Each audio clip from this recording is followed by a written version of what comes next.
आप देख रहे हैं जगत गुरु तत्वदर्शी संत रामपाल जी महाराज के मंगल प्रवचन सभी धर्मों से प्रमाणित किया। मूर्ति पूजा कहाँ से शुरू की?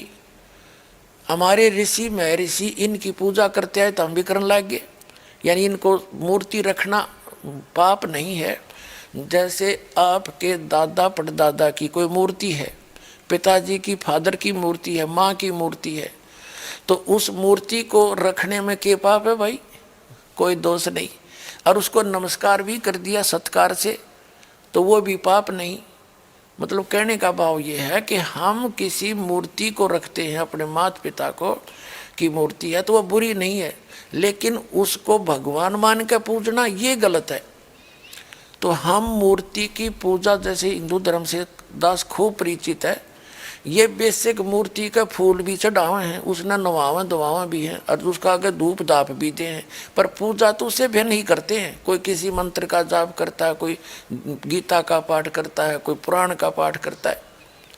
और फिर भी इनसे कोई पूछता है, जैसे दास विष्णु जी का पुजारी था, हनुमान जी का, बाबा श्याम जी का, यानी जैसे सारे ही देवताओं के हम तो पुजारी थे जब तक ज्ञान नहीं था। तो फिर भी हमसे कोई पूछता था कि समाधि ध्यान लगाया करो। ध्यान लगाते क्या देखा कि भगवान तो दिखता ही नहीं, वो तो निराकार है। हम फिर भी अन्य परमात्मा को परमात्मा मानते थे, विष्णु जी को अपना इष्ट मानते हुए, साकार मूर्ति रखते हुए भी हम भगवान को कोई अन्य ही माना करते थे।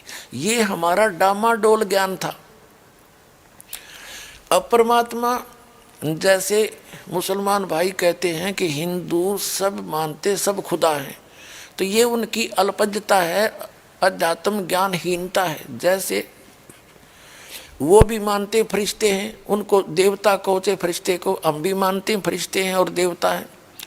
और वो भी मानते हैं मुसलमान भाई के पूर्ण परमात्मा तो एक ही है, हम भी मानते हैं एक ही है। कहने का भाव ये है कि हम परिभाषा प्रभु की से अपरिचित हैं। तो 10 मिनट के अंदर आपको परिभाषा प्रभु की बताते हैं। जैसे एक तहसीलदार है, तहसीलदार को भी हम साहब कहते हैं। वो तहसील का मालिक है, स्वामी है। और फिर एसडीएम साहब है, वो से ऊपर हैं। फिर डिप्टी कमिश्नर साहब हैं, वो भी साहब कहलाता है, वो अपने डिस्ट्रिक्ट का मालिक है। फिर कमिश्नर साहब है। फिर मंत्री को भी हम साहब कहते हैं, मुख्यमंत्री को भी हम साहब कहते हैं, प्रधानमंत्री को भी हम साहब कहते हैं, और राष्ट्रपति जी को भी हम साहब ही कहते हैं। यानी ये सभी साहब हैं और सभी खुदा हैं। खुदा का मीन अपने सतर के स्वामी। तहसीलदार अपने सतर का साहब है, एसडीएम अपने सतर का साहब है, और डीसी अपने सतर का, मंत्री अपने सतर का, वो साहब है ही है। और मुख्यमंत्री अपने सतर का साहब है, प्रधानमंत्री अपने सतर का साहब है, और राष्ट्रपति ओवरऑल कंट्रोलर वो सब का साहब है। तो सभी साहब भी हैं और सभी उस खुदा के भी उस खुदा के हैं। यानी सभी साहब होते हुए जितने मंत्री मुख्यमंत्री हैं, और ये सब उसके हैं, किसके? राष्ट्रपति के। वो सभी राष्ट्रपति के हैं, ये उस एक खुदा के हैं हम सभी। लेकिन ये सभी अपने सतर पर भी देवता भी हैं। उनका ये सोच अध्यात्म ज्ञानहीनता के कारण है कि हिंदू मानते हैं कि सब खुदा हैं। वो तो पृथ्वी को भी खुदा कहें, सूरज ने भी भगवान माने, पानी को भी, जल को भी भगवान मानते हैं, और पृथ्वी सबको। इसका भाव ये है कि जैसे यहाँ एक विद्युत मंत्री है, एक फॉरेस्ट मिनिस्टर है, तो विद्युत मंत्री कोई जड़ नहीं है, वो एक मनुष्य है। उसके अंतर्गत ये सारी सतभक्ति संदेश सभी धर्मों से प्रमाणित ज्ञान ही। जैसे कोई फॉरेस्ट मिनिस्टर है, वो कोई वृक्ष नहीं है, कोई जंगल समूह नहीं है, वो जंगल समूह का कंट्रोलर है। ऐसे ही जो सूर्य देवता है, उसका नाम सूर्य देव है। वो नर आकार है, एक चलती फिरती शक्ति है, और उसके अंदर जितने भी प्रकाश स्रोत हैं विश्व के, वो सारे उसके कंट्रोल में। वो विद्युत मंत्री समझ लो। ऐसे ही जल को भी कहते देवता मान नहीं है, जल एक वरुण है, वरुण देवता है, वो उसको भी जल बोलते हैं, वरुण देवता है, वो जल के सभी स्रोतों का कंट्रोलर है। ऐसे ही एक पृथ्वी देवी है, वो सभी इन पृथ्वी ग्रहों का सबकी संचालक है। तो ऐसे ही हम सभी देवता अलग अलग हैं। अब ये हिंदू क्या मानते हैं कि सभी खुदा भी हैं, और ये सब जितने जिस स्तर के खुदा हैं, स्वामी हैं, मालिक हैं, ये सब एक ही खुदा के हैं।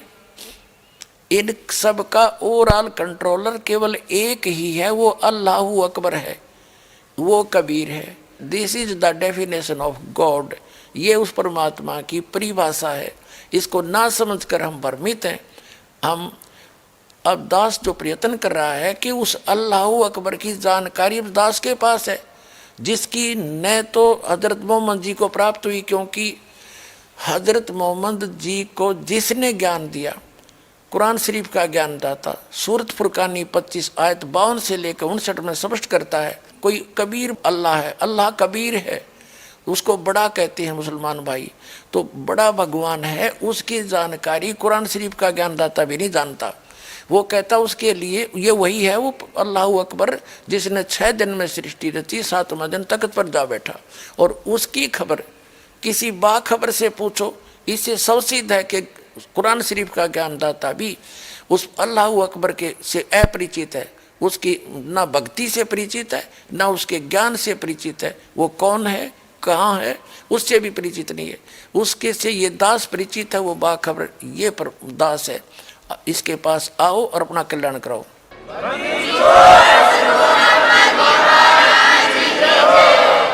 इसी प्रकार वेद ज्ञानदाता भी ये ब्रह्म है, जो कुरान शरीफ का ज्ञानदाता, जो कभी सामने नहीं आता, पर्दे के पीछे से गुप्त होकर आकाशवाणी करता है या किसी में प्रवेश होकर बोलता है।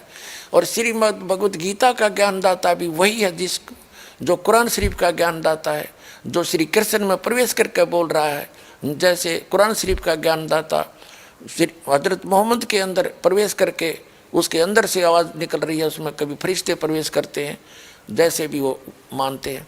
तो ऐसे ही वो एक ही वही परमात्मा, यानी वो ब्रह्म सत्र का जो भगवान है, जो काल है, यही कुरान शरीफ का ज्ञानदाता, यही वेदों का ज्ञानदाता, और यही श्रीमद् भगवत गीता का ज्ञानदाता।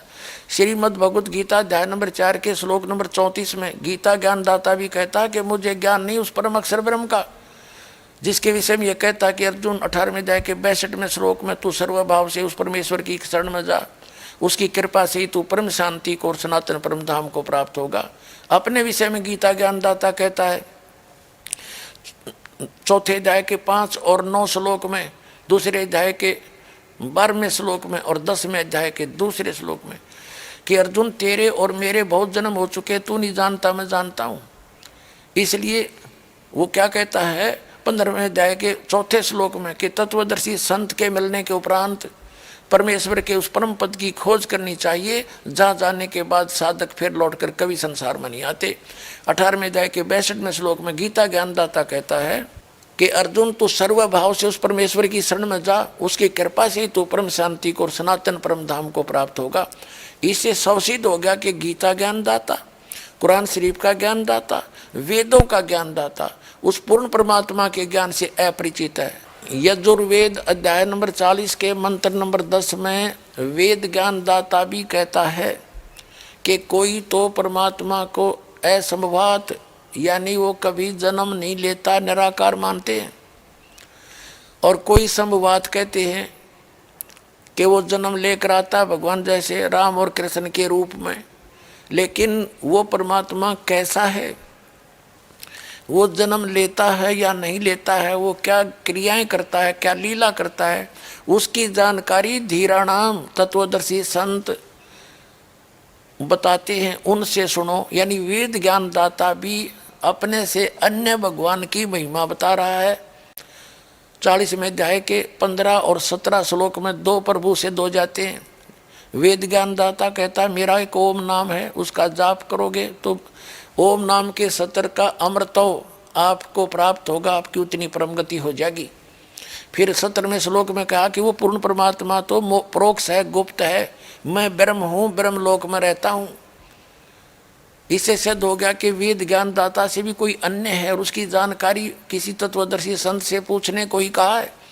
ठीक इसी प्रकार कुरान शरीफ का ज्ञान दाता भी अपने से अन्य उस अल्लाह अकबर यानी बड़े भगवान की तरफ की पाकी बयान करने को कह रहा है। वही समर्थ है, उसी ने 6 दिन में सृष्टि रची, 7वें दिन तख्त पर जा बैठा। उसके विषय में कुरान शरीफ का ज्ञान दाता भी अनभिज्ञ है, वो नहीं जानता है। उसके लिए तत्वदर्शी संत से पूछने को कहा है। तो वो तत्वदर्शी संत ये दास है, दास के पास कंप्लीट कोर्स है, कंप्लीट स्पिरिचुअल नॉलेज है। आइए और ग्रहण करिए, अपना कल्याण कराइए। बोलो सतगुरुदेव की जय हो।